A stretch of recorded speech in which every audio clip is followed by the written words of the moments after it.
d'ouvrir un peu derrière, donc ceux qui sont derrière, vous pourrez peut-être suivre. Je reprécise que c'est filmé, donc pour ceux qui sont à distance, donc la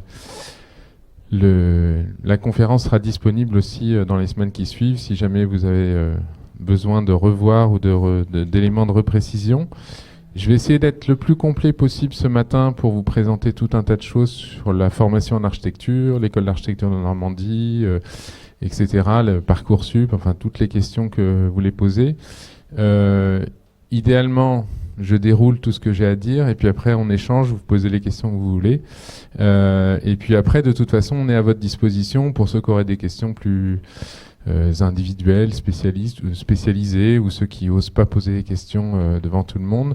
Vous avez aussi des enseignants, alors tous ceux qui ont un petit badge là comme ça sur leur manteau, il y a des étudiants, du personnel administratif, des enseignants et qui sont à votre disposition pour répondre à toutes les questions. On est un peu éparpillés partout.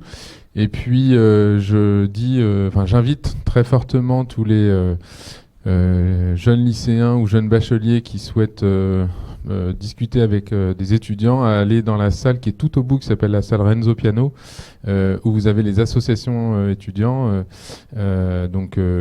Pour pouvoir discuter avec eux, c'est encore la meilleure façon de pouvoir échanger sur cette formation particulière qui est la formation en architecture pour devenir architecte. Simplement peut-être vous faire un tableau parce que de la formation en architecture en France, dans la plupart des cas, souvent les jeunes candidats ne connaissent pas d'architecte ou n'ont pas de gens dans leur famille qui sont architectes, ils ne savent pas trop ce que c'est que l'architecture, les parents ils sont un peu inquiets, ils connaissent pas, etc. Donc, et puis souvent sur Parcoursup, vous allez postuler dans plusieurs écoles. Il y a peut-être des écoles qui font leur porte ouverte aujourd'hui, vous n'avez pas pu y aller, donc vous avez choisi celle-ci plutôt qu'une autre, donc nous on est très contents, mais vous n'avez pas toutes les informations, donc je vais juste brosser très très rapidement la formation en architecture en France, qui est un peu spécifique par rapport à ce qui se passe ailleurs en Europe, parce qu'en gros les écoles ne dépendent pas d'universités ou d'écoles polytechniques, ce qui est le cas ailleurs. On est des écoles qui sont un peu indépendantes, si vous voulez, dans leur histoire issue de l'école des beaux-arts. Donc vous avez 20 écoles d'architecture en France qui s'appellent les écoles nationales supérieures d'architecture, les ENSA. Voilà, quand vous entendez ENSA, ce sont toutes des écoles qui délivrent le même diplôme. Donc le DEEA pour la licence et le DEA pour le master. Ensuite, elles ont toutes des colorations spécifiques, elles ont toutes des parcours un peu spécifiques, elles ont toutes des enseignants qui ont des compétences particulières, elles ont toutes des maquettes pédagogiques qui sont un peu différentes, etc. Mais elles délivrent le même diplôme, donc avec les mêmes compétences qui sont dans leur diplôme propre. Hein. Et puis évidemment, la HMONP qui est la licence d'exercice, si vous voulez vous inscrire à l'ordre des architectes, qui est le dernier cycle. Et puis, un certain nombre d'entre elles, dont l'école de Normandie, délivre aussi le doctorat en architecture. Donc, vous avez un cycle complet. Donc, c'est important parce que ce sont 20 écoles publiques qui dépendent du ministère de la Culture et du ministère de l'Enseignement supérieur, dans lesquels vous avez un corps de maîtres de conférences et de professeurs qui enseignent et qui sont enseignants-chercheurs et aussi praticiens professionnels. Il y a 2 autres écoles qui délivrent des diplômes d'architectes qui ne sont pas tout à fait les mêmes. Il y a une autre école publique qui est l'INSA de Strasbourg qui délivre un diplôme d'architecte. C'est une école qui a été créée sous un modèle allemand lorsque l'Alsace était allemande. Et donc c'est une école polytechnique, si vous voulez, en tout cas d'ingénieurs, dans lequel il y a un département d'architecture et vous pouvez être formé en tant qu'architecte au sein de cette école-là. Et puis il y a une école privée qui s'appelle l'école spéciale d'architecture, qui est la seule école privée en France, qui délivre le diplôme de l'école spéciale d'architecture qui est à Paris. Dans la carte, vous avez aussi l'école de Chaillot, qui est une école de spécialisation professionnelle pour former les architectes spécialisés dans le patrimoine des monuments historiques, qui est un cycle de 2 ans de formation une fois que vous êtes diplômé. Voilà, ça vous donne un parcours, une géographie globale. Vous verrez sur Parcoursup, les 20 ENSA sont présentes. Et comme chaque établissement est indépendant, chaque choix d'école compte pour un choix parmi vos 10 choix. Voilà, donc il faut choisir attentivement, parce que vous ne pouvez pas choisir les 20. Et si vous en choisissez 10, c'est pas forcément ce que vos enseignants de lycée vont vous conseiller, puisque ce sont que des filières sélectives. Voilà, globalement, s'il y a d'autres questions sur les autres écoles, j'y répondrai. Je les connais assez bien pour la plupart, mais je vous invite, comme vous le faites de toute façon assez spontanément, lorsque vous commencez à faire vos choix, d'aller sur le site internet des écoles, qui donne globalement toutes les informations sur les particularités des écoles. Je vais commencer par le point peut-être qui est le plus administratif, mais qui concerne la plupart d'entre vous, qui est la question de Parcoursup. Le calendrier, vous le connaissez, il est public, il est commun à tous les établissements d'enseignement qui émargent sur Parcoursup. Donc je peux aller assez rapide, mais par contre, ce qui est spécifique à l'école de Normandie, c'est les journées d'entretien, d'admission. Donc les oraux, pour ceux qui auraient vu leur dossier admissible au cours de la première phase, et j'expliquerai ça tout à l'heure, c'est le 6 et le 7 mai. Donc l'école est, on va dire, mise à disposition pendant 2 jours pour auditionner les candidats. Les résultats, c'est sur la plateforme à partir du 30 mai, et puis vous savez comment ça fonctionne. Voilà, vous avez un délai pour choisir les formations, et puis quand vous êtes en liste d'attente, vous remontez petit à petit, etc. Donc l'inscription définitive se fait durant la première quinzaine de juillet. Durant tout ce temps-là, évidemment, les services administratifs de l'école restent à votre disposition pour répondre à vos questions, mais comprenez bien que c'est une procédure nationale. Nous avons la main sur la sélection que nous opérons, mais pas sur le calendrier et pas sur, on va dire, l'information que vous recevez, puisque c'est sur la plateforme. Alors, comment se passe cette phase d'admissibilité? Alors, il n'y a pas de règle générale pour les écoles d'architecture. La seule règle générale, qui est assez simple, c'est qu'il y a une première phase d'admissibilité sur dossier et une deuxième phase d'admission sur oraux. Ça, c'est vrai dans toutes les écoles d'architecture. On nous a demandé cette année d'insister sur un point suite à un événement que vous avez peut-être lu dans la presse. C'est qu'il n'y a aucune classe préparatoire publique qui existe pour se préparer à l'entrée dans une école d'architecture. Ce sont uniquement des officines privées de qualités diverses et variées qui n'ont aucune accréditation que ce soit du ministère de la Culture. Et vous avez eu récemment une école qui est fermée avec l'argent des parents qui avaient inscrit leur enfant dans ces classes préparatoires. Pourquoi? Parce que les études d'architecture sont conçues pour permettre à tout étudiant qui n'a pas de pratique en architecture, puisque la plupart d'entre vous c'est le cas, de pouvoir rentrer en première année. Et la formation de première année est conçue pour les étudiants qui, je sais pas, ont peut-être jamais dessiné, ou ont peut-être jamais pratiqué d'art plastique, ou jamais pratiqué d'autres choses qui leur sont demandées. Donc il n'y a pas de classe préparatoire. L'année dernière, on avait à peu près 2600 candidatures. Il faut savoir qu'en gros, un lycéen candidate sur 4 ou 5 écoles. Donc, ça veut dire que ça démultiplie forcément les candidatures. Donc, il y a 100 places en première année. Donc, on peut dire 100 places pour 2600 candidats.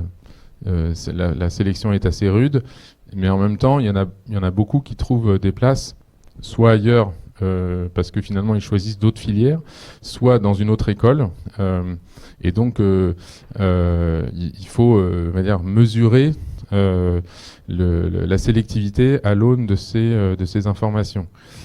Ce qui est important de comprendre, c'est qu'on essaye ici à l'ENSA Normandie le plus possible, c'est difficile, mais d'avoir des promotions hétérogènes avec des parcours différenciés, parce que L'architecture, c'est une discipline dans laquelle vous avez besoin de toucher à plein de choses très variées. Vous avez des enseignements théoriques, vous avez des enseignements en sciences humaines, vous avez des enseignements en sciences, en physique du bâtiment, vous avez des enseignements en art plastique, vous avez de l'histoire de l'architecture, vous avez du projet architectural, vous faites des maquettes, des plans, vous dessinez sur informatique, etc. Donc c'est une palette de compétences que en général, vous ne disposez pas avant de rentrer.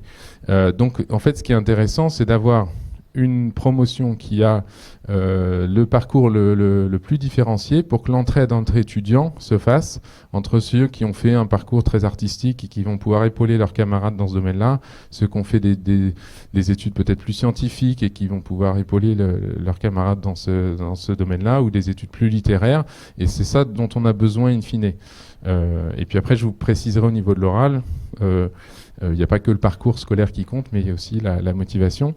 Compte tenu du fait que, vous le savez très bien, parce que j'imagine que la plupart d'entre vous sont soit en première, soit en terminale, la pression très très forte sur les notes du contrôle continu en première et terminale du fait de Parcoursup qui devient dire l'épreuve de passage de l'enseignement supérieur plutôt que le baccalauréat, on a une variation très très forte des notations et qui va dire se traduisent par un baccalauréat qui est pas forcément en phase. Nous, on a des candidats l'année dernière qui avaient plus de 17 de moyenne, qui ont eu un baccalauréat sans mention. Donc ça veut dire qu'il y a aussi des décalages. Alors c'est des cas un peu spécifiques, mais ça veut dire qu'il y a un décalage entre la notation et on va dire l'atterrissage au niveau des notes du baccalauréat. Donc on s'est dit qu'on allait cibler 3 compétences que vous devez acquérir au niveau de l'enseignement secondaire, parce que si vous ne les avez pas acquis, c'est compliqué à l'école d'architecture de suivre les études, parce que nous, on n'a pas les moyens de faire de la remédiation, c'est-à-dire on n'a pas les moyens de vous faire des cours de rattrapage dans ces domaines-là. Vous devez vraiment avoir les éléments de base, donc en français. Donc là, c'est assez simple, on prend la note du baccalauréat. On prend les notes de langue étrangère, puisqu'on ne fait pas d'enseignement d'apprentissage des langues, on fait des enseignements en anglais qui visent à, va dire, à maîtriser professionnellement la langue, à faire des CV, etc., même en création d'entreprise, tout ce que vous voulez. Donc l'anglais doit être maîtrisé. Et puis les enseignements scientifiques, parce qu'on a besoin que vous ayez les notions de base.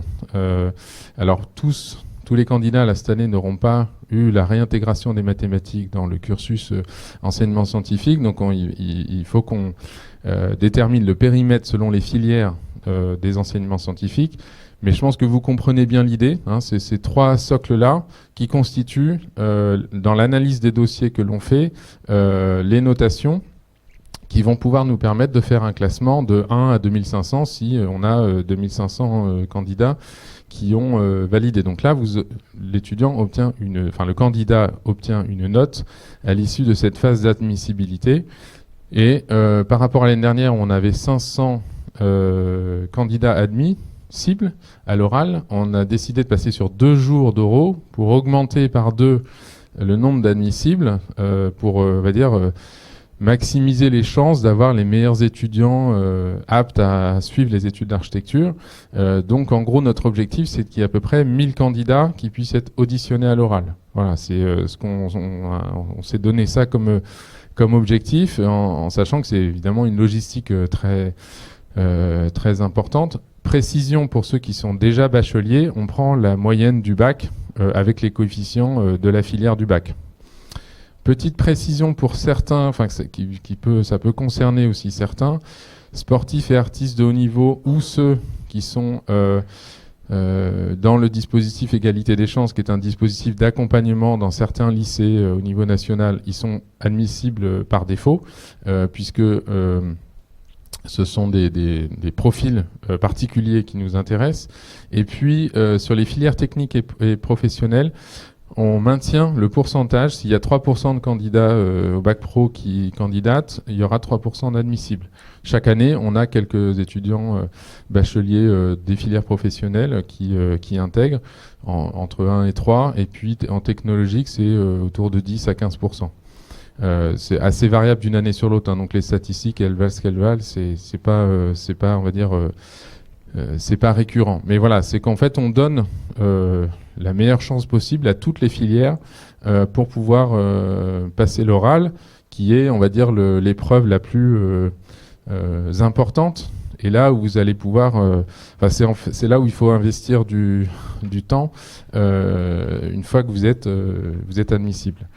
Soyez pas surpris, certains d'entre vous seront admissibles dans une école et pas dans une autre. J'ai régulièrement des courriers de parents qui ne comprennent pas. Parce que chaque école a sa petite procédure avec ses clés. Voilà, certains prennent uniquement la note générale, d'autres. Chaque école a son petit curseur pour pouvoir, on va dire, choisir, faire la sélection d'admissibilité. Donc, il se peut effectivement que certains ne soient pas admissibles dans une école et soient admis dans une autre. Voilà. C'est le principe de l'autonomie des établissements qui persiste encore aujourd'hui. La phase d'admission, c'est le moment où le candidat va devoir démontrer que son cursus et sa personnalité sont, on va dire, pertinents par rapport aux études qu'il va faire. On a essayé de structurer l'entretien. Alors, c'est en gros le candidat qui se retrouve seul face à 2 enseignants. Donc c'est un entretien, une discussion ouverte. Hein. On a essayé de structurer l'entretien, il se passera de manière libre, voilà. Mais en gros, l'étudiant se présente pendant 5 minutes. Donc là, j'invite beaucoup les candidats à préparer ça, même devant les parents, le cousin, tout ce que vous voulez, le copain, parce que on a des étudiants qui arrivent et en 30 secondes, ils ont fini et ils ont déjà plus grand-chose à dire sur eux-mêmes. Donc, il faut vraiment que, voilà, déjà, vous donniez envie aux enseignants qui sont dans le jury de se dire, moi, j'ai envie de l'avoir comme étudiant l'année prochaine. Donc, il faut valoriser votre parcours. Et c'est important de savoir se valoriser parce que aussi, savoir se présenter, c'est aussi une compétence. Quand on va vous demander de présenter votre projet, on va vous demander de savoir présenter un projet, de bien parler, de construire une logique cohérente, etc. Il y aura peut-être des questions là-dessus, mais c'est aussi important de démontrer plusieurs choses. D'une part, c'est des études longues. Donc ça veut dire qu'il faut avoir des capacités de travail. Alors les études là-dessus datent un peu d'il y a une dizaine d'années. J'en ai pas vu de plus récentes, mais a priori, la quantité de travail est à peu près la même que dans les classes préparatoires. C'est-à-dire que ce sont des études qui sont extrêmement denses. Et ça, je vous invite à discuter avec les étudiants qui sont les plus concernés par cette question-là. Ce sont des études longues et ce sont des études denses. Et c'est des études denses jusqu'au diplôme, jusqu'en 5e année. Hein. Il n'y a pas de relâchement parce que c'est des études extrêmement exigeantes où on vous demande de lire, d'écrire, de dessiner, de produire des dessins, d'être cultivé, d'aller dans des expos, de voir des films au cinéma, tout ce que vous voulez, de vous engager, d'avoir un parcours citoyen, de monter des associations, d'être attentif aux questions politiques, sociales, culturelles, environnementales, etc. Donc tout ce qui est dans votre parcours et surtout ce qui n'est pas lisible dans votre dossier Parcoursup, mettez-le sur la table. Vraiment, je sais pas, vous passez tous les week-ends à construire des cabanes, c'est super. Je sais pas, vous faites de la couture pour faire vos vêtements, vous écrivez sur des blogs de poésie japonaise, je sais pas quoi, mais tout ce que vous faites, vous pouvez le valoriser. Vous faites un instrument de musique de manière intense et vous êtes au conservatoire. Enfin voilà, on a besoin de gens passionnés, investis, qui se connaissent, qui ont envie d'apprendre, qui ont envie de découvrir, qui sont curieux, voilà, etc. Ensuite, il y a 10 minutes, c'est ce qu'on essaye d'analyser, c'est vos capacités d'observation. C'est peut-être la première qualité d'un architecte, c'est est-ce que j'appréhende l'espace dans lequel je suis en regardant attentivement ses qualités, ses transparences, ses hauteurs, ses proportions, ses couleurs, etc.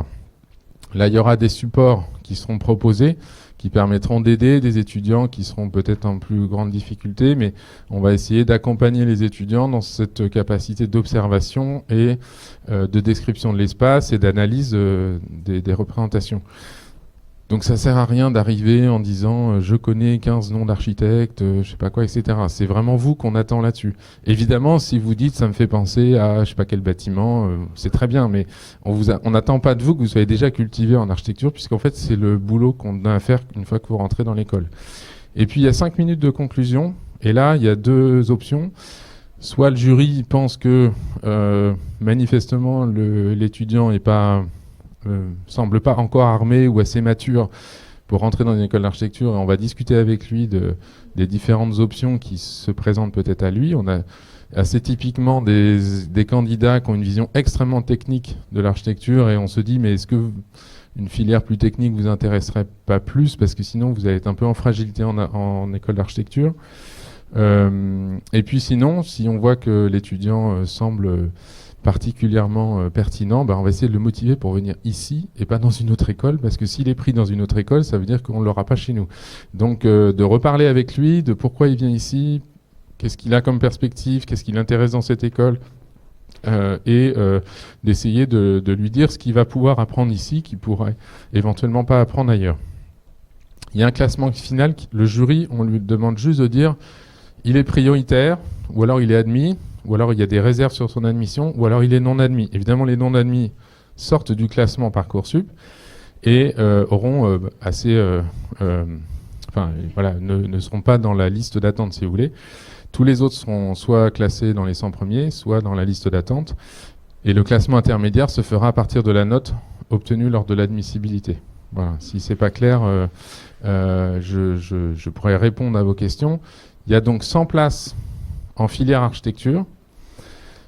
Il y a 20 étudiants qui arrivent par la filière architecte-ingénieur. Mais pour ça, ça ne se passe pas sur Parcoursup École d'architecture, ça se passe sur Parcoursup INSA Rouen-Normandie.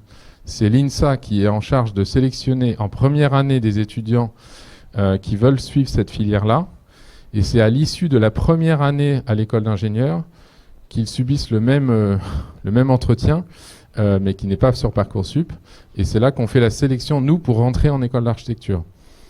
Pour l'instant, c'est la procédure. On essaye d'améliorer, la filière est toute jeune, elle a 4 ans. On essaye d'améliorer, d'ouvrir plus largement la filière, mais ceux qui sont vraiment intéressés par faire cette filière-là, il existe des filières d'architecte-ingénieur directement sur Parcoursup, mais pas en Normandie. Voilà, nous pour l'instant on a mis en place ce système-là.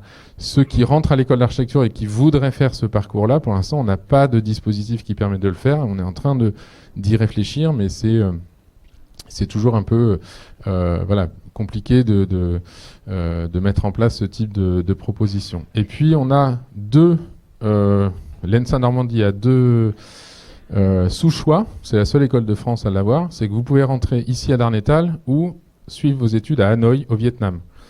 J'attire l'attention sur le fait que ceux qui souhaitent postuler sur cette filière, faites vraiment attention quand vous candidatez, parce que on va dire, ce qu'on vit, c'est quand même des candidats qui ont une certaine maturité, parce qu'ils partent à l'autre bout du monde, suivent des études en français, c'est une filière francophone, mais souvent on a des candidats qui postulent parce qu'ils se disent bon allez, tant qu'à faire je coche, et puis ça me prend pas un choix de plus puisque c'est un sous-choix, mais en fait ça leur fait perdre du temps et c'est pas pertinent. Il faut vraiment avoir une motivation. Soit vous avez une vraie culture, ambition internationale et c'est ce qui vous intéresse, soit vous avez peut-être habité dans ces régions, vous avez peut-être des relations familiales dans ces régions, etc. Enfin en tout cas vous avez construit un parcours qui justifie le fait que vous alliez là-bas. La structure de l'enseignement est à peu près équivalente, avec la différence que ça se passe là-bas avec des enseignants moitié vietnamiens formés en France et des enseignants des écoles d'architecture qui participent, et j'en parlerai tout à l'heure. Mais ça veut dire qu'il y a 6 places, il y a en général autour de 600 candidats sur cette filière. Alors, là, ce que je vous présente, c'est je sais pas si j'ai un truc là-dessus. Ouais. Alors, c'est le parcours de formation qu'on peut suivre dans une école d'architecture et spécifiquement à l'école d'architecture de Normandie. Alors ça commence par le haut et ça descend. C'est un peu bizarre parce qu'en général c'est plutôt l'inverse, mais vous avez au centre donc l'école d'architecture de Normandie sur le site de Darnétal et vous faites L1, L2, L3, M1, M2. Jusqu'ici c'est assez classique, il n'y a pas de surprise. Une petite chose quand même, c'est que ce diplôme d'études en architecture, ça n'est pas une licence à proprement parler, c'est un diplôme national ayant grade de licence. Aujourd'hui, sur le marché du travail, je ne peux pas vous garantir que ce diplôme vous ouvre des portes fondamentales. La plupart des étudiants, une fois qu'ils ont une licence, ils enclenchent le master dans les écoles d'architecture. Ça arrive que certains aillent faire des formations autres, en géographie, en urbanisme, en sciences politiques, en histoire, etc. Ça peut tout à fait arriver, mais c'est assez limité. Du côté de l'université d'Hanoï, vous avez le même principe L1 et L2. Il y a juste une année préparatoire pour les étudiants qui n'ont pas de bac français et donc pour qu'ils aient une maîtrise de français suffisante pour intégrer le cycle. Et puis de l'autre côté, vous avez avec l'INSA le double cursus. Vous avez donc cette première année qui est à l'INSA, qui est une année générique, que vous suivez avec tous les étudiants ingénieurs de l'INSA, qui correspond en gros à un programme de maths sup. Et ensuite, vous intégrez le double cursus. La particularité, c'est que les 2 premières années, donc année préparatoire et L1, se passent à Rouen. Les L2 et L3 se passent au Havre. Voilà, donc il y a parfois des allers-retours entre les 2 établissements, notamment en L2, pour pouvoir, on va dire, avoir une petite communauté quand même de travail avec les étudiants architectes et les étudiants architectes-ingénieurs. Lorsque vous suivez cette filière, vous avez 3 années de master pour devenir architecte-ingénieur. Le master 1 se passe à l'INSA, le master 2 se passe à l'ENSA, et le master 3 se passe premier semestre à l'ENSA et deuxième semestre en stage. Voilà. Lorsque vous suivez le parcours architecte-master, vous avez la possibilité à l'école d'architecture de suivre un parcours de spécialisation, qui est un parcours de l'Université du Havre, dans le département de génie civil. DRAC, ça veut dire diagnostic, réhabilitation des architectures du quotidien. En gros, vous vous spécialisez dans la réhabilitation. Et vous avez 6 mois de plus que les deux. Ça fait en fait un semestre de plus que Master 1, Master 2. Voilà. Bon, mais ça, vous aurez tout à fait le temps d'y réfléchir à ce moment-là, parce qu'il y en a beaucoup qui viennent. Oui, je viens à l'école de Normandie parce que je veux faire le Master DRAC. Et en fait, on a très très peu d'étudiants de l'école qui font ce master. Donc, vous avez tout à fait le temps de réfléchir à ce que vous voulez faire. En général, on recrute plutôt de l'extérieur qui viennent, une fois qu'ils ont bien fait leur licence, leur Master 1, ils se disent peut-être que je vais aller me spécialiser. Et puis, vous avez 2 filières un peu de 3e cycle. Soit vous destinez à la maîtrise d'œuvre, et vous avez ce nom barbare, habilitation à la maîtrise d'œuvre en son nom propre. En gros, ça veut dire je peux m'inscrire à l'ordre des architectes et je peux déposer des permis de construire. Ça, c'est 1 an de formation en mise en situation professionnelle. Et doctorat, c'est 3 ans de... c'est le diplôme le plus avancé dans l'enseignement supérieur au niveau international. PhD, comme on dit à l'international. Et là, le doctorat, c'est de la recherche. Ça peut être de la recherche orientée pour devenir enseignant-chercheur. Ça peut être de la recherche dans une agence, en étant salarié d'une agence. Ça peut être faire de la recherche sur des questions industrielles. Enfin, il y a plein de variations possibles sur ce doctorat. Vous allez me poser la question, il n'y a pas de master à Hanoï. Alors si, il y en a un, mais il n'est pas délivré par l'école d'architecture de Normandie, mais c'est par l'école d'architecture de Toulouse. Et donc c'est pour ça qu'on ne l'affiche pas dans notre formation. Voilà, donc c'est précisé ici. Et j'attire votre attention, encore une fois, je parlais des classes préparatoires privées.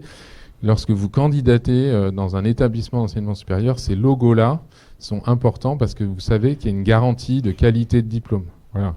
Si c'est des établissements privés, vous avez une possibilité de vérifier sur ce critère-là comment ça fonctionne. Alors, qu'est-ce qui se passe à l'école d'architecture de Normandie dans le DEEA de manière assez classique, et là je ne vous apprends rien, l'enseignement supérieur jusqu'en licence, c'est les grands fondamentaux de la discipline.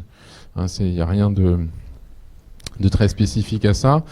Donc c'est les bases de la culture architecturale, de la pratique du projet, voilà, d'apprendre au processus de conception.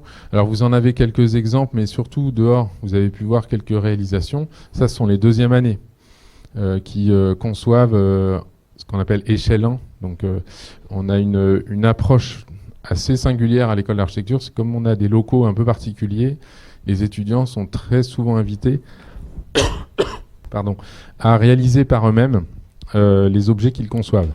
Et on a un atelier de menuiserie pour ça, dans lequel on a un menuisier, on a des agents techniciens qui sont en appui dans la fabrication réelle. Et donc là, vous voyez une image d'un TD de première année en structure. Donc ça ne veut pas dire qu'ils n'ont pas fait de calcul, hein, mais ça veut dire qu'on leur fait faire beaucoup d'apprentissage par l'expérience. Voilà. Dans l'organisation de la licence, on a une nouvelle maquette pédagogique qui a été mise en place l'année dernière. Vous avez une structuration qui est un peu en 3 blocs, qui vous permet de comprendre comment les enseignants de l'école ont conçu la progressivité de l'étudiant dans l'apprentissage de la capacité à concevoir, à construire, à penser, etc., l'architecture. Les 2 premiers semestres de L1 sont assez semblables, hein. C'est une très grande continuité pendant 1 an, où les équipes enseignantes varient, mais globalement sur les mêmes attendus. Vous avez l'apprentissage vraiment des notions de base. Donc il y a des cours de culture architecturale, d'histoire de l'architecture.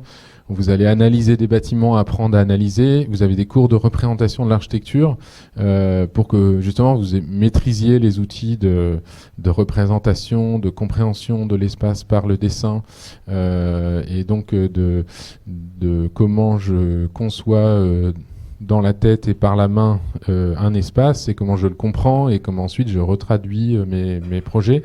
Et donc là, il y a beaucoup d'articulations qui se font entre les différents champs disciplinaires au niveau des enseignants de projet, des enseignants de représentation, des enseignants d'histoire, qui vont articuler des intensifs dans lesquels les étudiants, par exemple, vont passer 3 jours pour dessiner sur un site particulier en Belgique ou ailleurs, où vous avez des intensifs dans lesquels justement cette articulation entre projet et dessin va se concrétiser.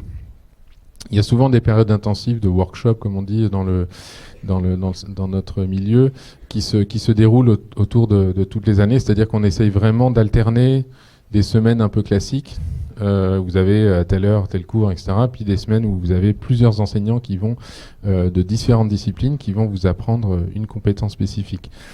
Ensuite, on passe 3 semestres qui sont plus, entre guillemets, construit de manière plus classique, c'est-à-dire dans lequel il y a une thématique qui est centrale dans l'architecture, qui va être la thématique principale de l'enseignement. Et globalement, sur la maquette de licence, les 2/3 des enseignements sont sous cette même thématique, ce qui fait que on essaye d'éviter de multiplier les sujets pour les étudiants, mais de bien les concentrer sur des objets qui sont les mêmes, mais vus par des disciplines différentes.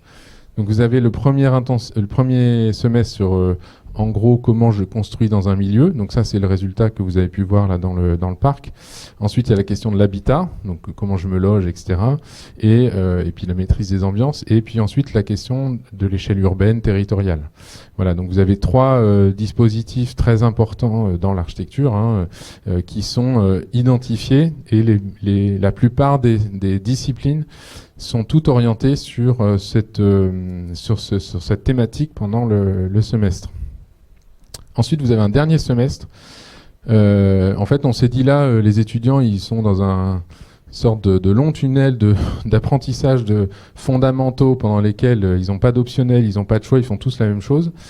Et donc là, pour les aider à s'orienter vers le master, quitte à sortir de la filière architecture, quitte à changer d'école, quitte à faire un Erasmus, quitte à prendre une année de césure ou aller faire un stage ou je ne sais quoi, ils ont besoin de s'ouvrir un peu et d'aller chercher d'autres expériences. Et là, c'est un principe d'un semestre qui est complètement optionnel, avec des enseignants extérieurs qui sont invités, qui ont carte blanche, et les étudiants choisissent voilà, ce qu'ils veulent faire dans ce semestre-là, et c'est aussi le semestre de bilan de leur apprentissage de licence pour décrire ce qu'ils souhaitent faire en master.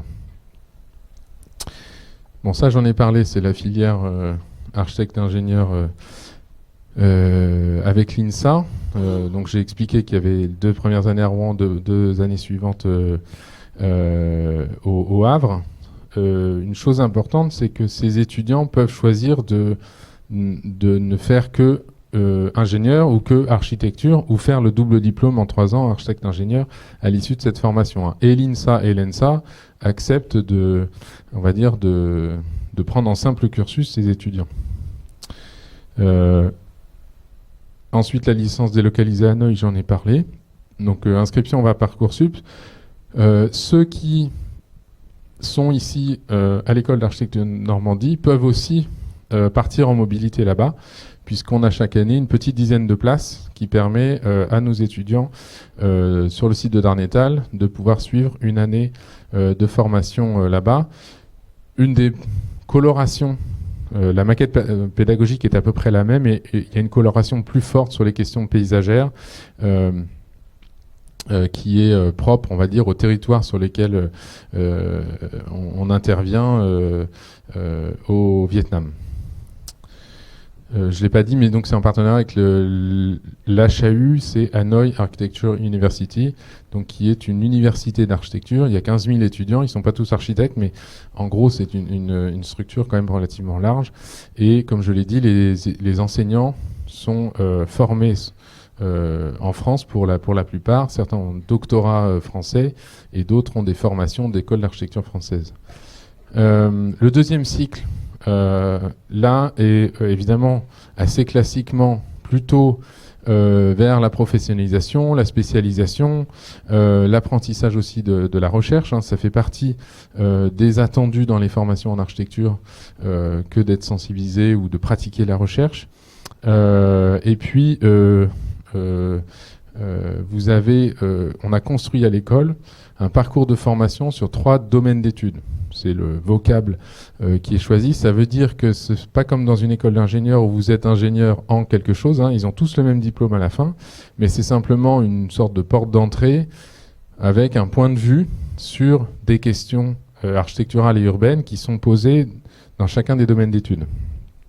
Donc vous avez le premier domaine d'études, il s'appelle donc DE, domaine d'études, expérimentation. Vous en avez une illustration dans le grand hall à gauche où vous avez une espèce de grande armoire avec plein de morceaux de terre. C'est un domaine d'études qui va, on va dire, sensibiliser, former et orienter les questions sur la question de la construction à partir de matériaux bio et géosourcés, c'est-à-dire il y avait une botte de paille et il y a des morceaux de terre. Donc voilà, c'est 2 exemples, un exemple de biosourcé et un exemple de géosourcé. Et donc dans chaque domaine d'études, les séminaires de recherche et les ateliers de projet et les fabriques, donc c'est-à-dire des intensifs, sont orientés, ils sont organisés de manière à ce que l'étudiant développe ses compétences dans cette fenêtre de point de vue, on va dire, à différentes échelles. Le deuxième domaine d'études, c'est architecture de la ville et des territoires. Pareil, j'en ai vu des exemples à gauche quand on est dans le grand hall. Vous avez des grandes maquettes de territoires. Donc là, on interroge plutôt l'architecture par le biais de l'échelle territoriale. Et puis, lié aussi notamment à des questions de submersion marine, inondation, trait de côte, résilience des territoires, participation des habitants, enfin voilà, toutes ces questions qui se posent notamment sur l'axe Seine ou sur la côte normande. Et puis le dernier domaine d'études, qui est peut-être le plus ancien de l'école, s'appelle Transform, qui s'intéresse à la réhabilitation. Bon, cette école est un exemple, je ne sais pas si c'est exemplaire, mais en tout cas c'est un exemple d'utilisation d'un bâti ancien pour une nouvelle fonction. C'est en 84, ça fait il y a 40 ans exactement que l'école a ouvert dans ces locaux-là. Et donc là, l'idée, c'est voilà, de travailler sur des territoires en Normandie, évidemment les déprises industrielles, l'ensemble des friches ou du patrimoine qui a été on va dire délaissé, qui a besoin de nouvelles réflexions. Et dans ce cycle-là, comme je disais tout à l'heure, vous pouvez faire le choix, avec un semestre de plus, d'avoir un double diplôme de l'Université de Génie Civil du Havre et de l'École d'Architecture. Et l'intérêt, c'est que dans les ateliers, vous avez des étudiants en génie civil, des étudiants en architecture qui collaborent sur la question de la pathologie, des calculs de structure, de l'intervention, etc., avec une visée quand même assez technique et opérationnelle. En postmaster, il y a la HMONP. Donc ça, c'est obligatoire si vous souhaitez exercer en votre nom propre. Mais ça n'a rien d'obligatoire si vous êtes salarié dans une agence ou si vous êtes voilà, si vous créez une entreprise mais qui ne délivre pas de permis de construire. Donc voilà, il y a plein d'architectes qui travaillent dans plein de domaines et qui n'ont pas forcément besoin d'être inscrits à l'ordre. Souvent, c'est après 1 ou 2 ou 3 années de pratique qu'on se construit voilà, l'idée qu'on veut devenir architecte inscrit à l'ordre et va dire ouvrir son agence ou son collectif ou la SCOP ou le SARL, enfin toutes les formes qui peuvent exister d'entreprise. Et donc c'est une formation qui se déroule de manière ponctuelle pour permettre aux salariés de travailler dans leur agence et puis pendant 3 jours, ponctuellement, tous les mois et demi, ils viennent à l'école se former sur la déontologie du métier, sur les questions assurantielles, sur les questions des acteurs du projet, etc. etc. À l'école, on a aussi un laboratoire de recherche. Alors vous avez une photo qu'on espère être le futur laboratoire, parce que c'est le chantier que vous avez pu voir en entrant. On réhabilite un bâtiment qui était en déshérence depuis une quinzaine d'années pour y installer nos chercheurs. L'école a très largement développé depuis 2016 la recherche. Il y a eu l'année dernière la première thèse doctorale qui a été soutenue. Aujourd'hui, on est autour d'une vingtaine de chercheurs qui sont inscrits dans le laboratoire avec des axes de recherche qui sont identifiables, des colloques réguliers, des productions de nouvelles connaissances dans le domaine de l'architecture. C'est vraiment fondamental parce que c'est ce qui nourrit les enseignements et vous savez que vous recevez de vos enseignants des enseignements qui sont nourris par cette pratique de la recherche avec des interrogations nouvelles ou des approches nouvelles qui sont basées voilà, sur des travaux de recherche associés évidemment à tous ceux qui sont praticiens, qui ont leur agence ou leur pratique professionnelle, qui sont aussi présents et qui va dire, associent dans les enseignements ces deux cultures-là. Donc aujourd'hui, on a 11 doctorants qui sont ils sont tous financés, ils ont tous un salaire pour ça, avec différents statuts. Donc voilà, on essaye de travailler au mieux pour pouvoir favoriser, on va dire, le doctorat. Donc vous avez 120 étudiants en première année, on a entre 90 et 100 diplômes par an, et vous avez voilà, un peu plus de 10 doctorants. Donc pour vous donner un peu l'échelle, évidemment c'est pas les mêmes, hein, parce que les doctorants, souvent ils viennent d'ailleurs, etc. La question de l'international, vous avez une petite exposition là avec le service international tout juste à l'entrée dans le grand hall. On essaye de construire un programme international pour tous, pour que dans cette école, l'expérience internationale soit obligatoire dans le cursus, quelles que soient les modalités. Hein. Vous faites un stage, une année de césure en étant salarié, un échange Erasmus, vous partez à Hanoï, etc. Pour nous, c'est fondamental, parce que même si à l'école d'architecture, vous avez plein d'enseignants différents, on en a des enseignants étrangers, des enseignants français, on a des parcours, des positions théoriques qui sont très très différents, vous restez quand même dans une école d'architecture française en Normandie, et donc de pouvoir se confronter à d'autres cultures, à d'autres façons de faire, à d'autres façons d'enseigner, voilà, puis de créer des liens avec d'autres architectes en formation, c'est absolument fondamental, voilà, puis de maîtriser aussi une langue. Donc on essaye de démultiplier toutes les possibilités pour accompagner au mieux les étudiants avec cet objectif de 100% d'étudiants qui partent en mobilité. J'en parlais tout à l'heure, le semestre 6, on a des professeurs invités qui font notamment pour 2 d'entre eux des ateliers de projets en anglais. Donc c'est un programme qu'on a mis en place depuis l'année dernière. Voilà, c'est aussi un facteur d'attractivité parce que des étudiants étrangers vont plus facilement s'inscrire ici. Donc les étudiants qui restent à Darnétal, ils ont une expérience internationale sur site quelque part, puisqu'ils vont pratiquer l'anglais, ils vont le faire avec des étudiants internationaux, ils vont le faire avec des enseignants internationaux ciblés sur ce semestre-là. Donc même l'expérience internationale, elle est, on va dire, concrètement mise en œuvre in situ. Un point important, vous avez peut-être vu les témoignages précédents là, d'étudiants. Alors, certains datent un peu parce que je voyais une étudiante qui était en visio, c'était pendant la période Covid. Donc, c'était un témoignage qu'on avait fait parce qu'on ne pouvait pas faire de porte ouverte comme aujourd'hui. Mais une chose auquel les étudiants sont très, très, très attachés, c'est les locaux de l'école. Parce qu'ils en font bon, c'est un lieu un peu particulier. Je pense que ceux qui l'ont découvert... vous voyez que c'est une architecture un peu particulière qui, surtout dans un parc, voilà. Alors on est un peu isolé, enfin, ça on peut le dire de manière très franche. Hein, on n'a pas de service Crous, etc.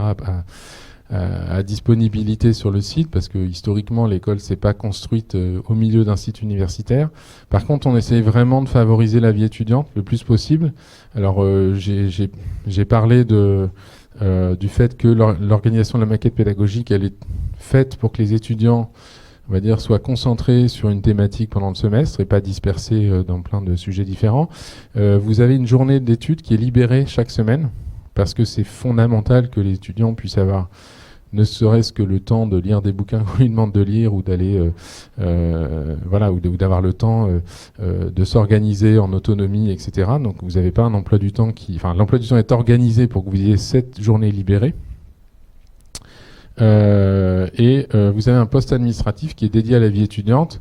Et je vous renvoie à nouveau vers les associations étudiantes qui sont assez dynamiques à l'école. J'ai envie de dire, malgré l'épisode Covid qui a un peu mis à mal l'activité associative. Mais voilà, il y a une dynamique, il y a des associations de sport, des associations photo, radio, j'en oubliais, donc ils vont me taper sur les doigts. Mais enfin, allez les voir, ils vous attendent. Donc ils créent des événements, des propositions diverses et variées. On travaille sur les luttes contre les violences sexuelles et sexistes avec des formations obligatoires. On travaille avec la médecine préventive de l'université qui offre tous les services possibles, alors sur le plateau de Mont-Saint-Aignan, mais à disposition. Et puis voilà, on essaye d'intégrer les périodes de stage aussi dans le calendrier, de sorte à ce que vous soyez pas en stage pendant l'été, mais l'été vous êtes en vacances, vous faites des jobs étudiants, mais vous faites pas des stages. Donc voilà, on essaye d'améliorer. Enfin, en tout cas, on est très attentif à ça. On peut toujours s'améliorer, mais pour nous, c'est un point très important. Voilà, ça me permet d'avoir la liste. Vous avez le sport, le BDE, assez classique, la radio étudiante, les anciens étudiants. La Red Factory, c'est une association culturelle. Donc voilà, puis il y a le BioFab, c'est des paniers d'AMAP, là, de légumes et de fruits. Vous avez une maison étudiante qui est dédiée aux étudiants à l'entrée. Si vous êtes arrivé en transport en commun, il y a la maison à l'entrée, elle est dédiée aux associations. Ils ont un lieu pour eux pour faire leurs activités. J'en ai fini. Je vous invite, si vous le souhaitez, à répondre au questionnaire anonyme qui nous permet d'avoir une meilleure idée de qui vous êtes et qui vient nous voir ce jour. Et je suis ouvert à toutes les questions.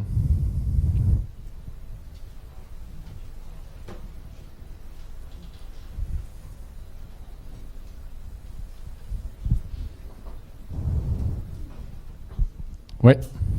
Finalement, si j'ai à peu près compris, il n'y a pas besoin d'envoyer une lettre de motivation à l'attention d'autres, puisque tout se fait à l'entretien si les étudiants sont sélectionnés. Et Parcoursup, vous sélectionnez les gens et ils se présentent lors de l'entretien.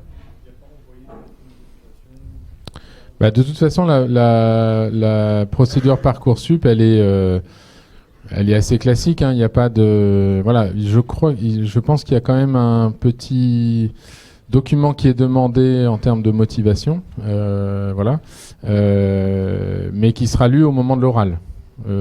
Qui sera dont les enseignants, membres du jury, évidemment tout le dossier du candidat est transmis aux membres du jury qui ont toutes les notes de première, de terminale, tout ce qu'il fait, etc., pour pouvoir poser des questions. Non, de toute façon, les démarches parallèles que vous faites, soit auprès du directeur, soit auprès des élus, parce que j'en ai eu des lettres de députés, de présidents de région, de je ne sais quoi, ça ne sert absolument à rien. Moi, voilà. Est-ce qu'il y a des questions? N'hésitez pas. Oui.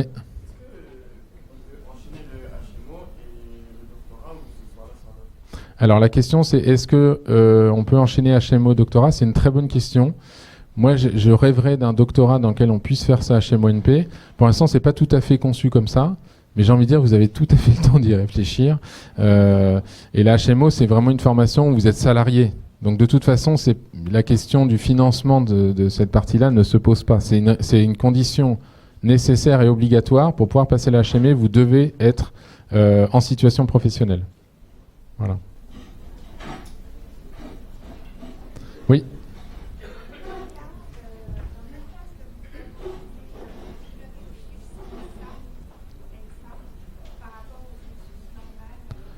Alors la question c'est sur le double cursus, mais pourquoi est-ce qu'on favoriserait ou défavoriserait? Pour un jeune, pour savoir s'il doit se positionner en tant que double... question compliquée. Alors idéalement, il faudrait que vous discutiez avec des étudiants qui font le double cursus ou des gens qui ont le double diplôme. C'est sûr que ça serait plus simple. Les doubles cursus sont apparus il y a une quinzaine d'années. Donc c'est une profession qui est encore... en général, vous avez dans cette école des gens qui sont architectes ingénieurs, mais en général, ils étaient ingénieurs et ils sont devenus architectes. Il y a des gens qui ont fait Polytechnique, les ponts, puis archi. Il y en a qui ont fait l'école supérieure des travaux publics, puis ils sont devenus architectes. Et donc, face à cette demande croissante, les écoles ont créé des doubles cursus intégrés en 7 ans d'études. Donc la première question, c'est est-ce que je veux faire 7 ans d'études? Parce que sinon, c'est 5 ans. Donc il y a une première perspective qui est quand même 2 années supplémentaires d'études. La deuxième chose, c'est que comme c'est un double cursus, c'est encore plus dense qu'un simple cursus. C'est-à-dire qu'en gros, vous faites 2/3 des programmes de chacun des 2 cursus. Évidemment, vous ne faites pas 100% de l'un et 100% de l'autre, ça serait intenable. Mais ça veut dire que vous devez avoir un étudiant avec des capacités scolaires extrêmement... des méthodes de travail, d'organisation qui sont déjà acquises, je dirais, à la fin de la terminale. Et puis après, en termes de cursus... de développement professionnel ou de débouché professionnel, c'est en fait assez varié. Pour dire plus précisément, il existe des cursus d'ingénieurs qui deviennent architectes, c'est-à-dire au niveau du master, ils rentrent dans les écoles d'architecture. Il y a d'autres cursus où vous êtes architecte et ensuite vous devenez ingénieur au cours de la licence 3, etc. Nous, on a fait le choix d'un cursus intégré. En gros, dès la L1, en fin de L1, vous destinez à avoir le double cursus. Et en général, c'est des profils assez différents. Et ce qui est sûr, c'est que ce sont des doubles diplômes qui sont très très demandés, en particulier dans les majors du bâtiment, parce qu'ils ont la double culture et donc ils savent dialoguer avec les architectes maîtres d'œuvre sur les gros projets. Ce sont des cursus qui sont très appréciés dans certaines agences qui ont des projets très techniques et qui intègrent l'ingénierie à l'intérieur de leur agence. Et donc, globalement, c'est vraiment des métiers qui se développent sur des spécificités particulières, compte tenu, on va dire, de la complexification croissante de la construction, des enjeux environnementaux, etc. Et pour moi, il faut avoir une solide formation. De toute façon, si vous n'avez pas fait maths physique en terminale, c'est même pas la peine puisque l'INSA vous prendra pas. Donc il faut avoir une solide culture scientifique. Et après, pour votre information, les étudiants qui font ce double cursus à l'INSA, ils détonnent aussi. Hein. Donc ça veut dire que c'est des gens qui ont une double culture qui est très spécifique et très particulière. Mais après, j'aurais pas d'autres conseils, sauf à discuter avec le candidat.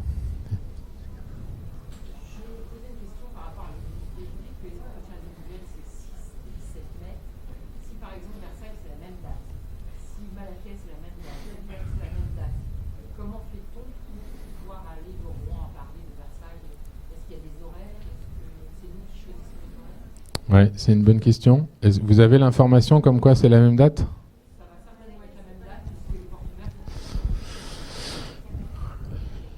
Oui, alors c'est pas parce que les portes ouvertes sont la même date que les euros de Parcoursup sont à la même date. Ça, c'est pas une garantie. Voilà, bah déjà il y a 2 jours, donc ça vous laisse 2 journées pour pouvoir le faire. On vous envoie une convocation, c'est pas vous qui choisissez la date. Par contre, vous pouvez répondre au service en disant que s'il y a, par exemple, il y en a qui ont des épreuves de baccalauréat dans les bacs professionnels, ça voilà, ils ont des épreuves, ou alors on a eu un cas d'un voyage scolaire ou des choses comme ça, donc on adapte, on va dire, la situation pour les quelques cas qui posent des difficultés. Notamment, ceux qui habitent à l'étranger, par exemple, on leur met en place une visio. Donc voilà, sur des cas spécifiques, on a pu répondre à ces situations. Mais j'ai pas les dates des euros des autres écoles. Malheureusement, on n'arrive toujours pas à faire une épreuve commune Parcoursup pour les 20 écoles, ce qui vous arrangerait nettement en termes de frais d'inscription et frais de transport. Mais voilà, c'est pas ma décision unique. Est-ce qu'il y a une question là? Oui, vous avez évoqué tout à l'heure les écoles préparatoires privées. Qu'est-ce que vous en pensez? Quel est l'intérêt? Ou justement, ça n'a aucun intérêt. Est-ce que, par exemple, vous avez déjà eu des candidatures classiques par Parcoursup, que vous avez rejeté la candidature, que l'élève a fait une école préparatoire d'1 an, et que cette année-là, vous avez admis le candidat? Alors, j'ai pas de chiffres. Alors, la question, c'est les classes préparatoires privées. Moi, je dirais peut-être, j'élargis la question si vous voulez bien, c'est qu'est-ce que je fais si je suis pas admis en école d'architecture et que je veux faire cette filière-là, bon, globalement. Bon, évidemment, je ne peux pas vous conseiller. En tout cas, le ministère de la Culture, on a reçu un mail hier avec des instructions très claires. N'incitez pas les candidats à s'inscrire dans ces écoles-là, qui, encore une fois, sont des structures privées qui n'ont pas de... voilà, vous n'avez aucune garantie sur le... En plus, les enseignants qui enseignent là-dedans, ils n'ont pas suivi les mêmes parcours de baccalauréat que vos enfants, puisque ça a été réformé. Ils n'ont pas suivi les études d'architecture qui se suivent maintenant, parce que les études ont très largement changé depuis 15 ans. Donc voilà, il y a un problème de cohérence, on va dire, là-dessus. Moi, j'invite beaucoup les étudiants à choisir une filière qui correspond à ce qui leur semble le plus proche de ce qu'ils ont envie de faire. C'est-à-dire, soit c'est une filière technique dans le champ de la construction, soit c'est une filière en histoire de l'art, en géographie, en urbanisme. En fait, il y a peu de... moi, j'avais des camarades de promotion qui avaient fait une première année de médecine. Ça peut vous sembler très très loin de l'architecture, et moi ça me semblait loin, mais ce que je veux dire, c'est qu'il y a peu de filières qui soient vraiment rédhibitoires. En tout cas, nous on prendra les candidatures telles qu'elles viennent, quoi. Donc il n'y a pas de... il faut plutôt se dire que si je reviens l'année suivante, là où on va vous attendre, on va plus vous attendre sur les questions de c'est quoi vos motivations et depuis quel parcours vous avez fait depuis 1 an, 6 mois pour vous former à l'architecture, pour comprendre ce que vous voulez. Est-ce que c'est vraiment ça? Est-ce que vous avez fait des stages dans des agences? Est-ce que vous avez pris le temps de découvrir? Globalement, les enseignants de l'école me demandent à ce qu'on prenne plus d'étudiants qui soient déjà bacheliers et qui ont déjà un parcours de formation, parce qu'ils ont besoin de ces étudiants qui sont des moteurs, on va dire, parce qu'ils ont une maturité un peu plus forte dans les promotions. Donc de toute façon, c'est pas un point bloquant d'avoir choisi telle ou telle filière si on n'est pas admis à l'issue de la terminale. Il faut vraiment plutôt aller vers ce qui nous semble le plus proche de ce qu'on a envie de faire. Et d'ailleurs, il y a peut-être, j'ai pas encore eu de questions, mais il y en aura peut-être. Quelles sont les options qu'il faut choisir en première et en terminale? C'est pareil, c'est prenez ce qui vous semble là où vous avez l'appétence la plus forte. J'ai envie de dire là où vous avez les meilleures notes aussi, parce qu'en fait, lors de l'oral, on va vous demander éventuellement pourquoi vous avez pris telle option, pourquoi vous avez pris littérature et culture étrangère, pourquoi vous avez pris histoire, HSC, je sais pas quoi là, histoire, sciences politiques et machin, pourquoi j'ai pris mathématiques, pourquoi j'ai pris compris sciences de la vie, etc.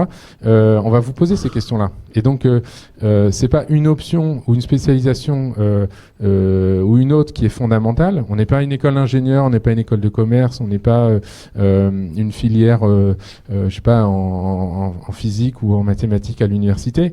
On est une formation qui a un panel de compétences qu'on ne maîtrise jamais complètement. Et donc, en fait, ce qui nous intéresse, c'est la cohérence entre ce que l'étudiant et le candidat dit, de ce qu'il est, de ce qu'il veut faire, et des choix qu'il a fait. Voilà. Et même s'il dit, je me suis planté, j'ai pris ça, et en fait, ça me plaît pas, en fait, ça veut dire qu'il a déjà une prise de distance. Et la prise de distance, c'est peut-être la première qualité de l'architecte qui regarde ce qu'il fait et qui dit, ce que je fais, c'est pas terrible, et donc je refais autre chose. Donc, cette critique vis-à-vis de soi-même, c'est aussi quelque chose de fondamental dans le parcours. Mais en disant ça, j'aide personne. Donc, je suis bien conscient que c'est pas, ça serait beaucoup plus simple si je pouvais vous dire, vous faites ça, vous faites ci, etc. Ça serait, voilà. Mais ce qu'on attend, c'est des parcours singuliers, en fait. C'est pour le dire, si ceux qui voudraient candidater à Sciences Po, c'est un peu pareil. Ils attendent des personnalités qui ont envie d'être acteurs de la transformation du monde, d'être acteurs de voilà. Un architecte, c'est quelqu'un qui transforme l'espace. Donc, faut vouloir, quoi. Donc, faut s'engager, faut savoir produire par soi-même, il faut savoir justifier ce qu'on produit par soi-même, et tout ça, c'est des choses qu'on ne demande pas souvent au lycée. Est-ce qu'il y a des questions ? Oui.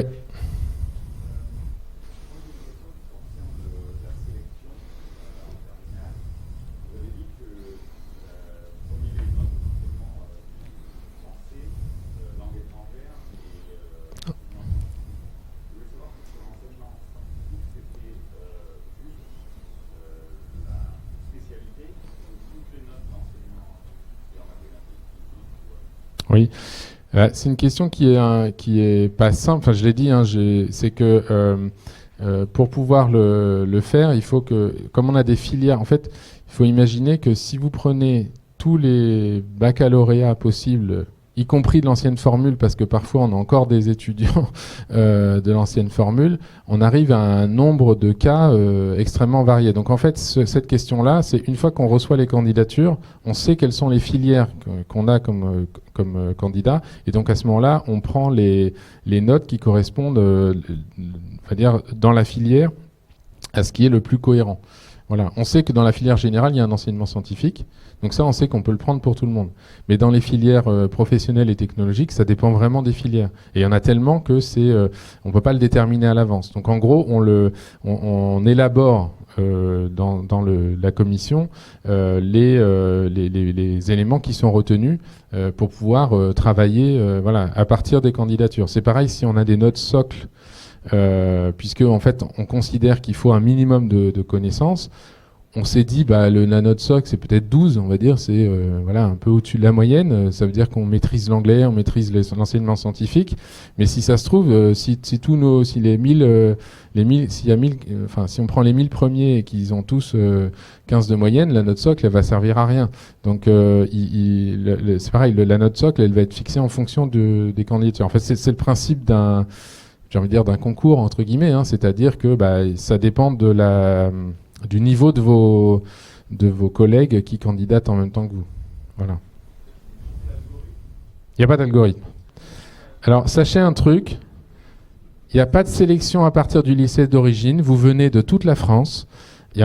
En gros, il y a 40% qui viennent de Normandie ou des abords, mais je connais 4, 5, 6, 7 lycées en Normandie, mais vous posez la question aux enseignants, il y en a qui connaissent certainement aucun lycée de Normandie, donc il n'y a aucune discrimination par rapport au lycée, on est incapable de le faire, et alors l'algorithme, il faudrait avoir des mathématiciens, informaticiens, il n'y a pas d'algorithme. On est sur un travail, on va dire, dossier par dossier, on prend le temps, et voilà, et en gros, globalement, c'est la note de français, parce que ça, c'est la note de baccalauréat, qui est le premier niveau de classement. Et ensuite, on prend une note socle qui nous permet, sur l'anglais et les enseignements scientifiques, de faire, de réajuster, on va dire, pour éviter que quelqu'un qui a 19 en français, mais qui a 8 en anglais et 5 en enseignement scientifique, qu'on se retrouve avec quelqu'un qui a des lacunes dans des matières qu'on n'est pas capable de réenseigner en première année. Donc c'est essentiellement ça. Il faut plutôt comprendre l'objectif que la méthode de travail qui est, on va dire, de l'artisanat sur des tableaux Excel, quoi. Voilà. Il n'y a pas de, il y a une logique d'ensemble qui vise à faire en sorte que les étudiants de première année, ils aient acquis des fondamentaux sur lesquels on n'a pas besoin de revenir. Voilà. Oui.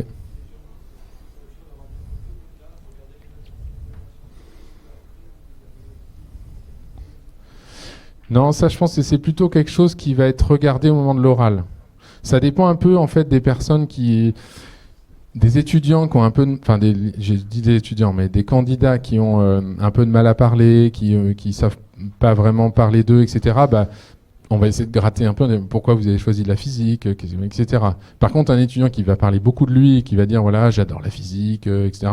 Voilà, mais tout le dossier de l'étudiant, il est sur la table des jurys, et donc ils ont les appréciations des enseignants de première et de terminale, ils ont les notes, ils ont le classement, ils ont toutes les informations que vous déposez, les membres du jury l'ont, donc ils en prennent connaissance avant, et au moment de l'oral, ils ont 20 minutes pour discuter avec l'étudiant, et ça permet éventuellement de pointer des choses qui semblent, voilà, vous n'avez pas dit que vous faites du sport intensif, pourquoi, voilà, etc. Voilà, c'est plutôt une façon de pouvoir relancer la discussion avec l'étudiant et aussi de comprendre le profil. On a un profil plutôt scientifique, sciences dures. Comment est-ce que lui construit la partie, on va dire, créative, imagination, qu'est-ce qu'il fait. Donc voilà. Ou alors on a un profil plus littéraire. Comment est-ce que lui il approche les questions de calcul et de rationalité, voilà. C'est un peu pour comprendre un peu le profil dans son ensemble. Ça, c'est à ça que sert alors, évidemment, plutôt à la phase d'admission qu'admissibilité.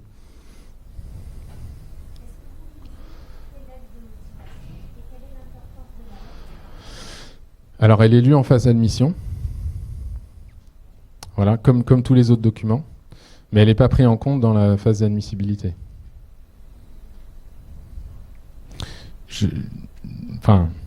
Encore une fois, je pense que quand on a des profils brillants, on ne parle pas de la lettre de motivation.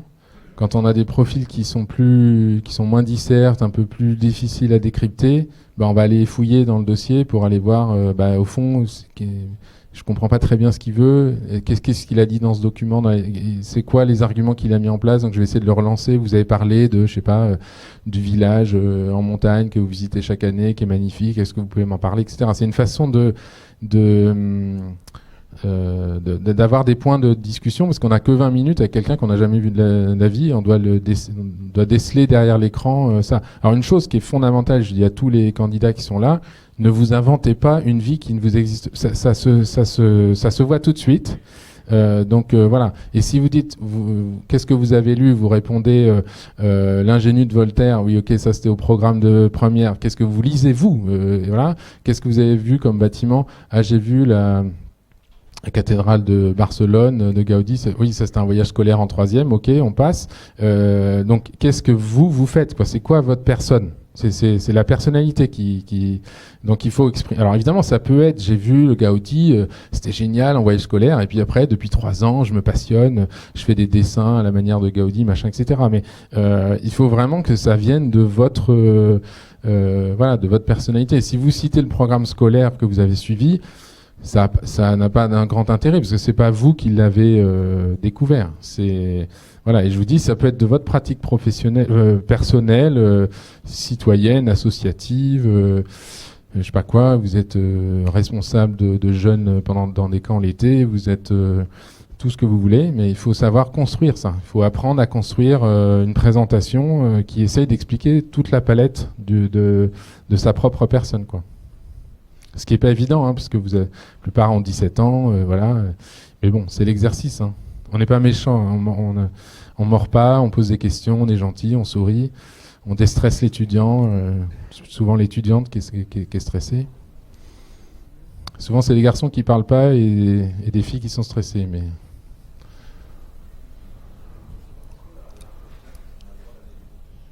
alors, bonne question. Est-ce qu'à l'entretien, on a le droit d'amener des documents? Dans la circulaire ministérielle, c'est interdit. pour les raisons de classe préparatoire. C'est-à-dire que dans un système, avant la circulaire, il y avait une inflation de candidats de classe préparatoire qui arrivaient avec des books complètement formatés, tous les mêmes, etc. Aucun intérêt. Donc c'est un peu radical et beaucoup d'enseignants le regrettent. Donc vous ne venez pas avec vos productions. Par contre, évidemment, si vous pratiquez le dessin de manière voilà, en dehors de l'école, etc., ben, dites-le pourquoi vous aimez ça. Enfin, évidemment, parler de dessin à l'oral, c'est plus compliqué que de parler de dessin en les montrant, mais c'est comme ça. La règle a été établie comme ça.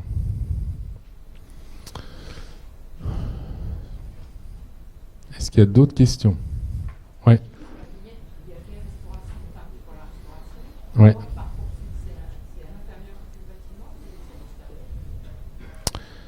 Alors là, sur la slide, je parlais de restauration pour les étudiants qui sont à l'école, mais il n'y a pas de lien avec Parcoursup.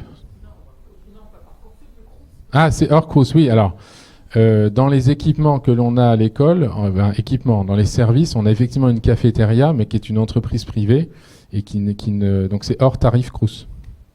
Voilà, c'est un des sujets qui fait que, comme on n'est pas sur un campus, on n'a pas on n'a pas d'infrastructure sportive, etc. Donc, on essaie de compenser par d'autres moyens, mais effectivement, peu d'étudiants, des jeunes à la cafétéria, compte tenu des coûts qui ne sont pas ceux du Crous. Il y a un restaurant Crous à la fac de médecine qui est à 15 minutes d'ici, mais bon, le temps d'aller, de faire la queue, de revenir, etc., personne ne le fait. Donc ils amènent tous leurs gamelles, enfin, une grande partie, quoi. Ouais.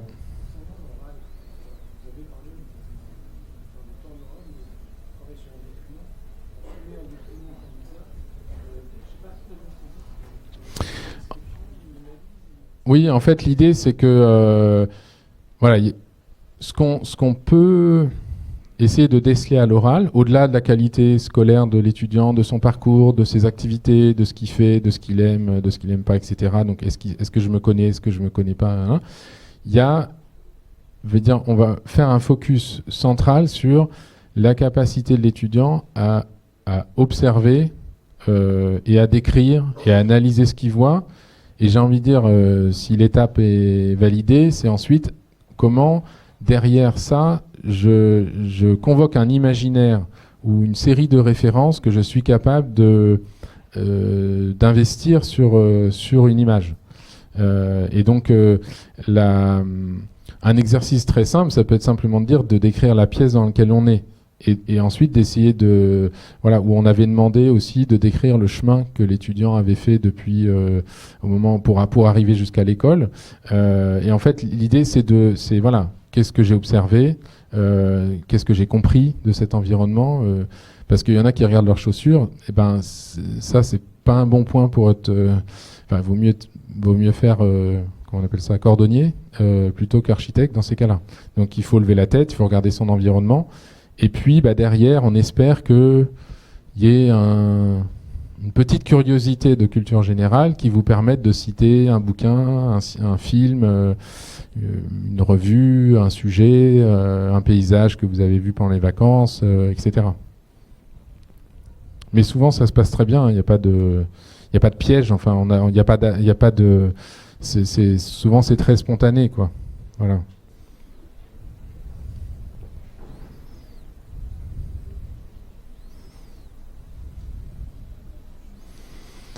Oui. Alors la question a été posée à 2 minutes, mais...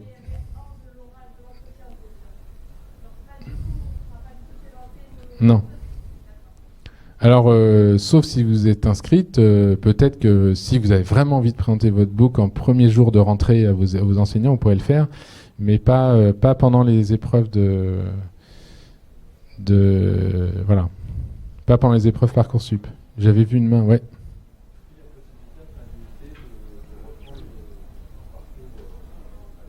Après quoi? Un BUT. Oui, en fait, ce que je disais tout à l'heure, tous les étudiants qui ont déjà leur bac, s'il y en a plusieurs dans la salle, et qui ont suivi une formation, quelle qu'elle soit, sont tout à fait éligibles à rentrer en école d'architecture.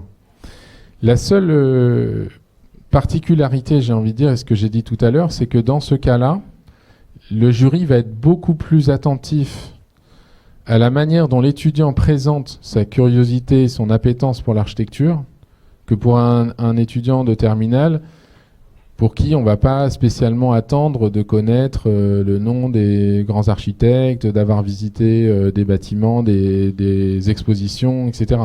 Quelqu'un qui, depuis 2 ans, fait des études supérieures et se dit « je me destine à l'architecture », et qui, je sais pas, il connaît pas le centre Pompidou, ou il n'a pas visité, je sais pas moi, je sais pas quoi citer, à Rouen. Voilà, nous, on avait un étudiant de l'INSA, ça fait 1 an qu'il était à Rouen, il savait pas qu'il y avait un musée des Beaux-Arts à Rouen. Bon, bah, c'est un peu problématique. C'est-à-dire que il faut construire encore une fois, enfin, on a une attente, on a un degré d'attente qui est plus important, parce qu'on sait que la personne a mûri son projet de devenir architecte, et donc il doit logiquement, enfin c'est le conseil que je peux donner, hein, mais lire des bouquins d'archi, lire des revues d'architecture, visiter l'architecture, écouter des podcasts sur l'architecture, etc. Parce qu'on va être plus attentif à ce choix d'orientation que quelqu'un qui est en terminale et qui a encore un peu devant lui un panel de solutions dont il ne sait pas trop quoi faire, quoi. Non, c'est la note du baccalauréat qui est prise en compte.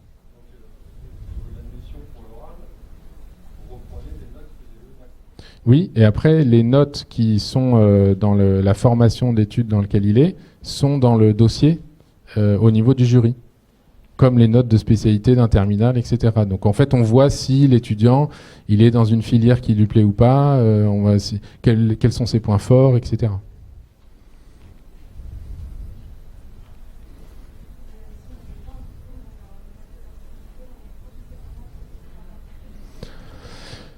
Non, comme dans tout l'enseignement supérieur, vous avez la validation des acquis par l'expérience et vous pouvez passer par la procédure de validation des acquis.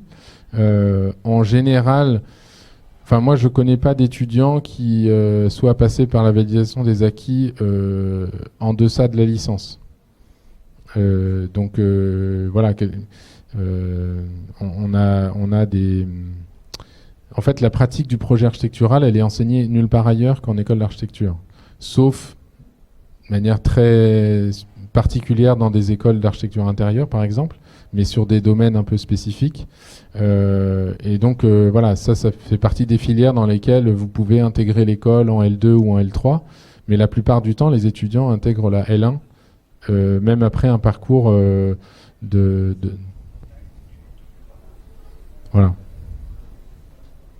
Après, vous pouvez parler, alors, sur des questions comme ça, on va dire individuelles ou de cas spécifiques, je vous conseille de discuter avec les agents du service formation qui sont vraiment les plus pointus sur ce sujet-là, parce qu'elles gèrent, je dis elles parce que ce sont que des femmes, mais elles gèrent au quotidien tous ces dossiers-là, et donc elles savent très bien dans la pratique de l'école qu'est-ce qui se déroule, quoi.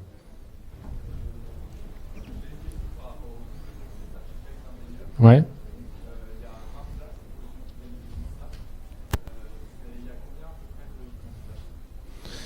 Alors, il n'y a pas énormément de candidats, mais en fait, depuis l'année dernière, tous les étudiants de toutes les INSA de France peuvent candidater dans cette filière-là. Et donc, l'année dernière, on a eu à peu près 15 étudiants qui venaient de l'INSA de Rouen et 5 qui venaient d'autres INSA. On a la perspective d'ouvrir ça à toutes les classes préparatoires, tous les maths sup qui ont fait 1 an de maths sup, et voilà. Mais c'est pas encore dans les clous parce que ça dépend de l'INSA. En fait, d'année en année, si vous voulez, la première année, il y avait moins de candidats que de places, et d'année en année, plus de candidats que de places. Mais globalement, la forte sélectivité se fait plutôt à l'entrée de l'INSA. Voilà. L'année dernière, c'est la première année où on a refusé des candidatures, voilà, qui manifestement étaient incompatibles avec la formation en architecture. Les années précédentes, c'était des gens qui étaient déjà très investis dans le domaine architectural, et donc voilà. On a eu 1 ou 2 échecs dans cette double formation. Mais sinon, ils ont tous suivi le parcours complet. Ouais.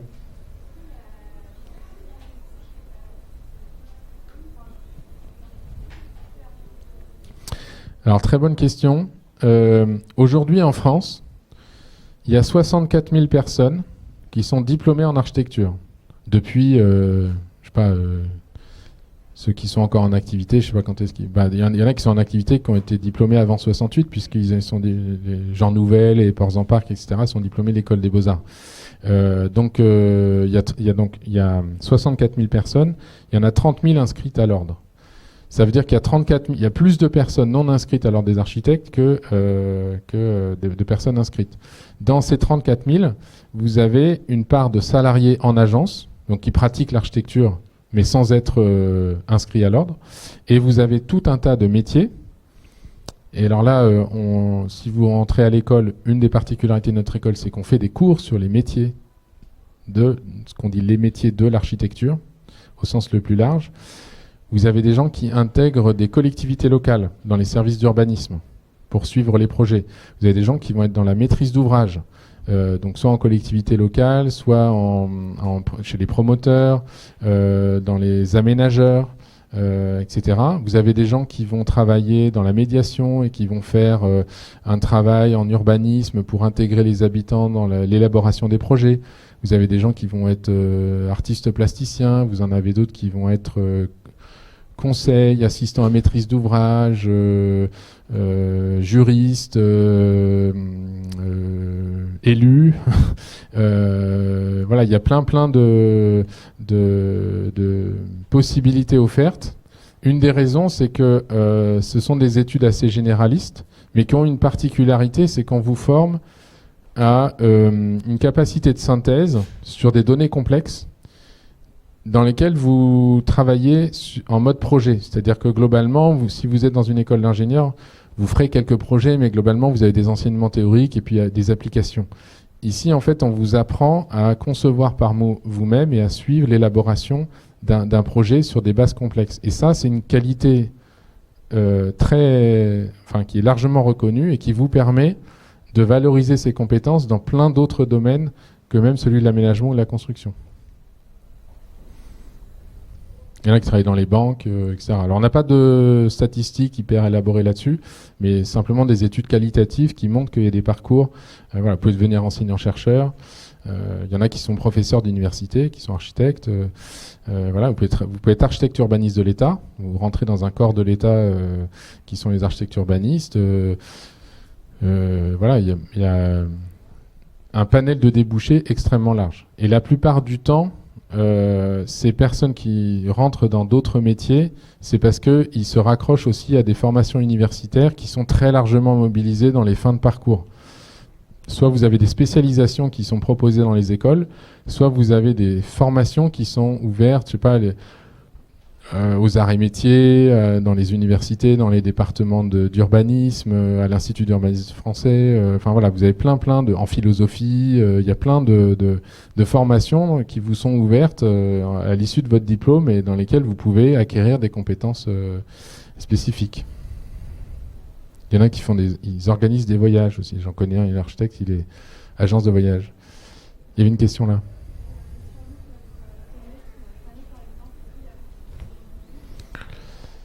Bonne question.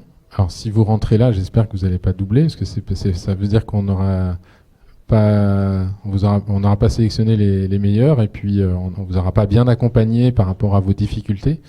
C'est une vraie question. Il n'y a pas de barrière comme en médecine où vous ratez la première année, au revoir, etc. Il y a une règle générale de l'État dans les cursus en architecture, c'est que vous avez 4 ans pour faire votre licence.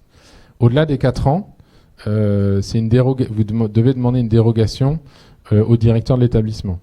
Et moi, systématiquement, évidemment, je demande l'avis du corps enseignant, puisque c'est eux qui ont à charge.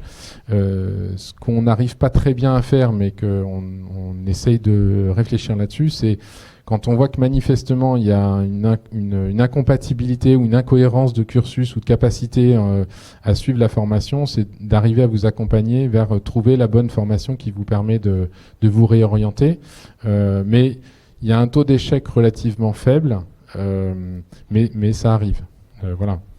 Alors, et puis il ne faut pas trop s'inquiéter, parce que la première année, vous arrivez dans un univers que vous ne maîtrisez, sauf ceux qui ont été fils ou filles d'architectes et qui ont baigné là-dedans pendant des années, mais encore que, voilà, vous découvrez un univers que vous avez quasiment pas. Il y a quelques cours d'histoire où vous avez un peu de cours d'histoire de l'art de temps en temps, vous avez un peu une figure d'architecte qui sort et tout ça, mais rarement on vous a demandé de faire des maquettes, de proposer un projet, de résoudre un problème, etc. Puis de lire des bouquins et de faire des calculs et de machin, etc. Donc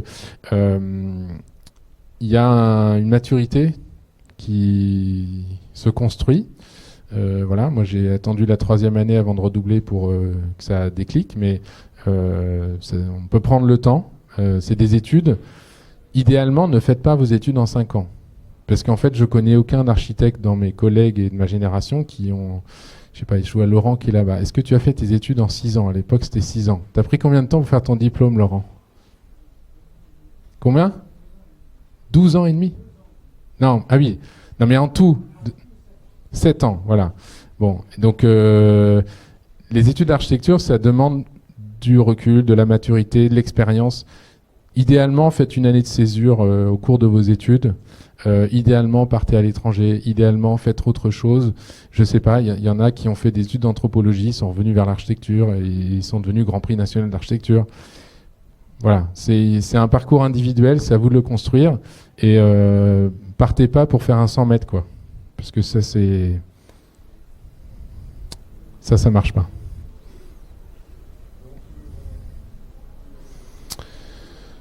Est-ce qu'il y a d'autres questions?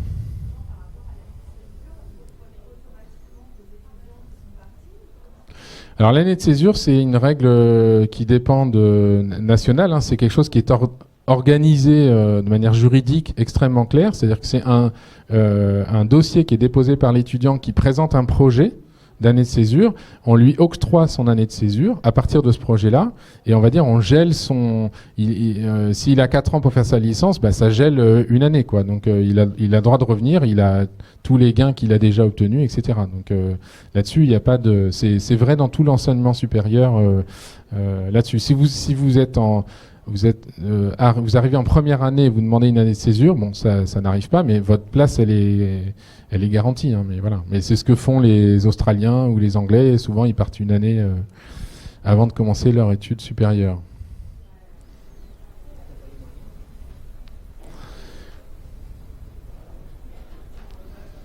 Est-ce qu'il y a d'autres questions ? Alors, il y a une très bonne insertion professionnelle. Alors, j'ai pas les chiffres en tête. Puis, en plus, c'est des études qui sont triennales. Donc, vous imaginez qu'avec le Covid et tout ça, puis la situation actuelle dans le bâtiment, c'est vraiment un secteur extrêmement lié à la conjoncture, hein, en fonction des taux d'emprunt bancaire de la BCE et du secteur du bâtiment voilà. Donc, il y a une variabilité très forte de l'activité d'architecte. Par contre, on a des taux d'insertion qui sont parmi les meilleurs au sein du ministère de la Culture, particulièrement au sein du domaine dans lequel ils ont été. Parce qu'évidemment, si on est vendeur chez McDo, on a un boulot, mais c'est pas franchement ce qu'on espérait. Donc voilà. Par contre, mais ça sera le sujet de la conférence de 14 heures. Il faut vraiment être très clair sur le fait que c'est pas un métier. Enfin, on en a plusieurs des candidats qui viennent comme ça. C'est pas un métier où on vient, on va dire. La motivation financière peut difficilement être la première des motivations parce que dans le panel des professions réglementées, hein, avocats, notaires, ambulanciers, etc., on est tout en bas de tableau. Donc par rapport à notre niveau d'études et par rapport surtout au niveau de responsabilité, parce qu'un architecte qui dépose un permis et qui suit un chantier, c'est 10 ans de responsabilité voilà, c'est sur un bâtiment. Donc c'est pas rien, c'est pas neutre, mais la valorisation du métier, enfin j'ai envie de dire dehors, mais on est très en lien avec le métier, on a des enseignants professionnels, on travaille sur des vrais terrains avec des vrais maîtres d'ouvrage, avec des projets concrets, etc. Donc on lâche pas nos étudiants, on les met pas dans un bocal pendant 5 ans pour les lâcher dehors, mais la réalité du métier, elle est pas simple. Voilà, elle est très hétérogène, un peu comme les avocats, c'est-à-dire qu'il y a des agences qui s'en sortent très bien dans des secteurs, je sais pas, la santé, etc., des secteurs où il y a de la commande régulière, et puis d'autres où c'est très, très hétérogène. Voilà, là, vraiment, la meilleure façon de savoir ça, c'est soit de parler avec des enseignants qui ont des agences, soit des jeunes diplômés, là, les alumni, parce que eux, ils se sont intégrés dans le marché d'emploi, là, ces 2-3 dernières années. Donc voilà. Globalement, ce qui se passe, c'est qu'il y a dans beaucoup de métiers dans ce domaine-là, hein, mais vous avez une trajectoire d'une dizaine d'années en sortie d'école, dans lequel on navigue un peu d'une agence à l'autre, et soit on arrête dans le domaine et on devient autre chose. On va aller dans une mairie, on va devenir fonctionnaire parce qu'on cherche la stabilité. Soit on crée son entreprise parce qu'on a suffisamment de réseau, de capacité, donc on ouvre son agence. Ou soit on devient associé de l'agence parce que ça tourne bien, etc. Donc il y a vraiment un panel de sorties de métiers qui sont extrêmement variés. Et puis rien ne vous interdit à 40 ans de revenir vous former à autre chose. Donc voilà, en tout cas en sortie d'études, oui, vous avez un taux d'insertion autour de 80% dans le domaine de l'architecture.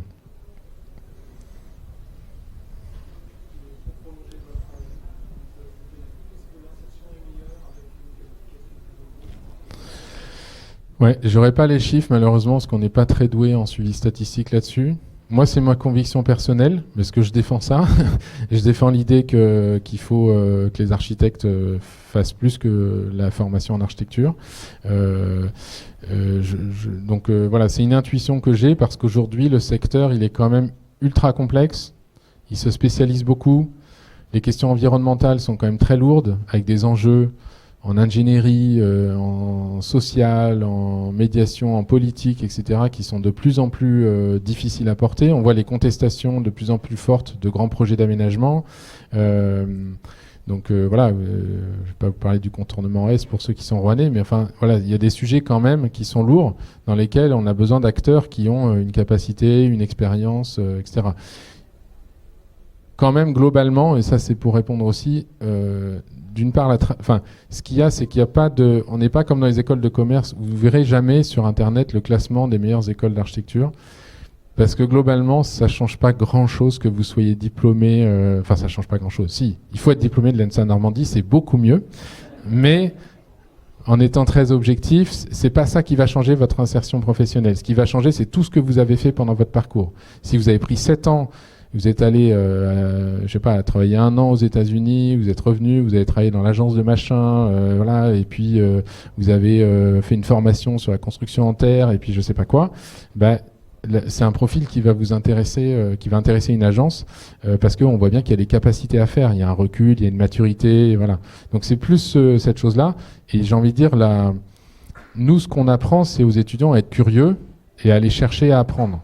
Mais globalement, on leur apprend pas grand-chose. On leur apprend Non, Laurent, il rigole. Non, c'est vrai.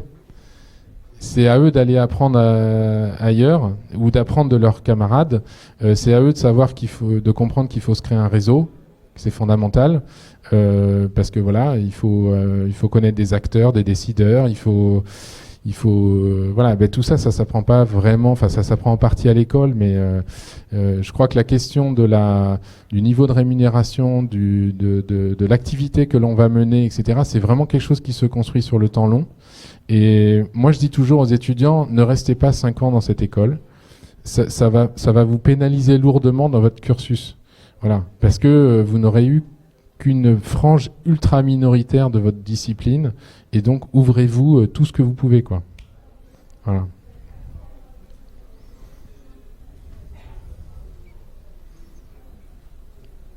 Une question ?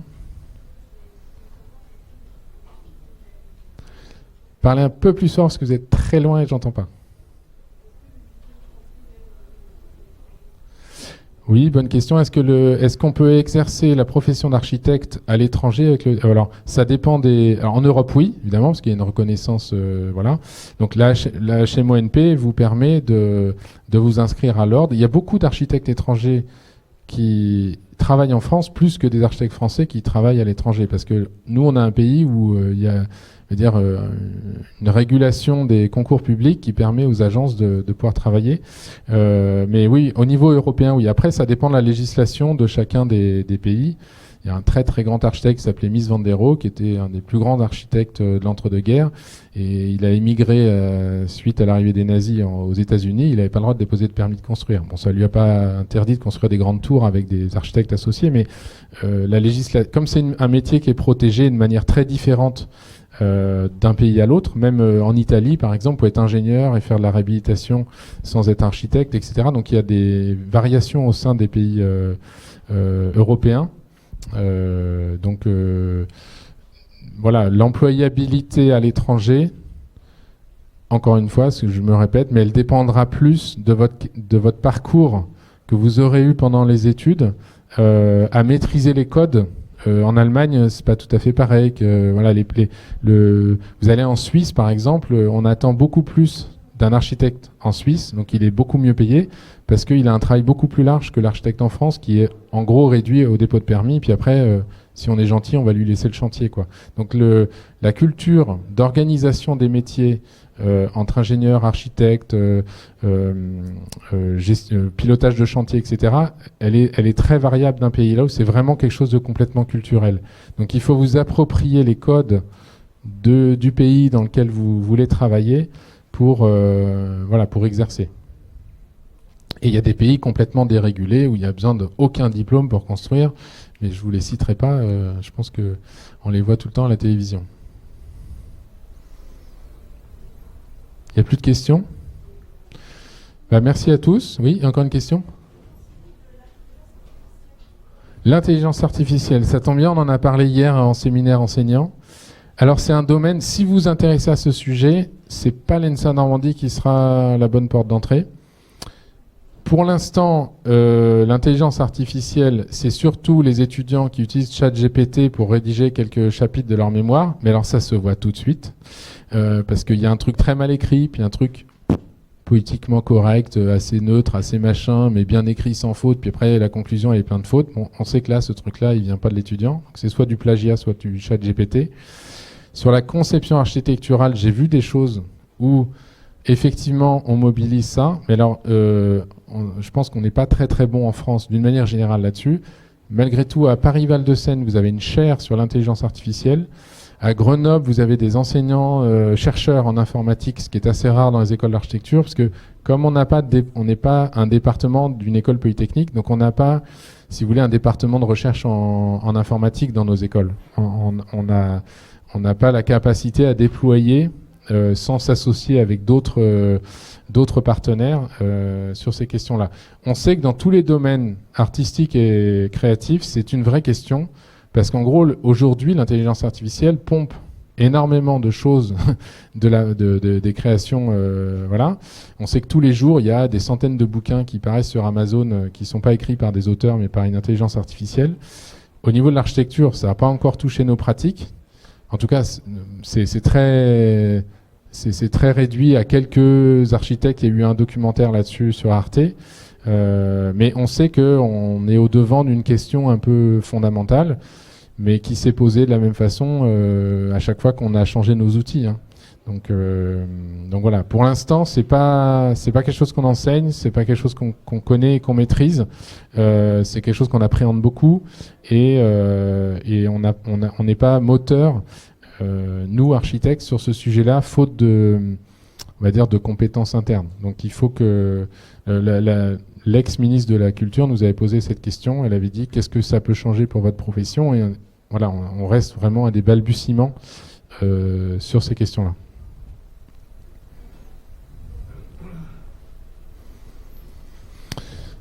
Oui.